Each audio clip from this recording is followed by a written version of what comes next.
Hello, my fellow learners. Welcome to the Syntax Surfers. So, by now we have completed all the basic concepts related to C++ and C programming. So, today we are going to discuss some basic projects, or we can say some programs that would help us to dive deeper into these concepts. So, firstly, we are going to start with a number guessing game. It sounds interesting. Yes, it is. So first 3 lines के अंदर हमने 3 important files को include कराया है, जिसके अंदर input output stream है और स्ट्रिंग मैनिपुलेशन फंक्शंस आ जाएंगे. फिर हमने मेन फंक्शन के अंदर एक स्ट्रिंग वेरिएबल लिया है नेम, जिससे हम यूज़र को उसका नेम एंटर करवाएंगे through the help of getline function. और हमने यहाँ पे 2 और वेरिएबल्स लिया है, इनपुट और इनपुट यूज़र. देन हमने डू वाइल फंक्शन का यूज़ किया है, जिसके अंदर हमने यूज़ किया है एस रैंडम, जो कि हमारा उसको हमने एक आर्ग्यूमेंट दिया है 0. एस रैंडम क्या है, हम यहाँ पे सीडिंग कर रहे हैं, जो कि हेल्प करता है रैंडम नंबर्स को जनरेट कराने के लिए.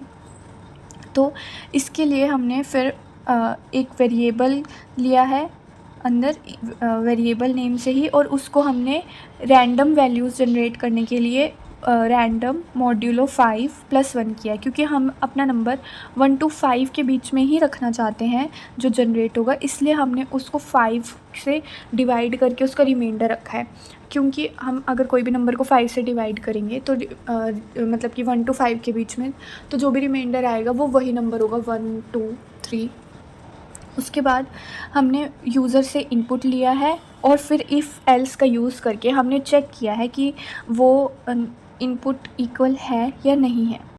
देन इफ़ कंडीशन ट्रू होने पे हमने एक मैसेज प्रिंट कराया है, congratulations you guessed it right. और एल्स पार्ट में हमने प्रिंट कराया है कि सॉरी रॉन्ग आंसर. तो इससे क्या होगा कि यूज़र को पता चल जाएगा कि दे हैव वन और नॉट. उसके बाद हम उस यूज़र को ये भी पूछेंगे कि वो दोबारा से गेम खेलना चाहते हैं नहीं, तो उसके लिए हमने अलग से मैसेज प्रिंट कराया है और उसके अंदर यूज़र का इनपुट लिया है.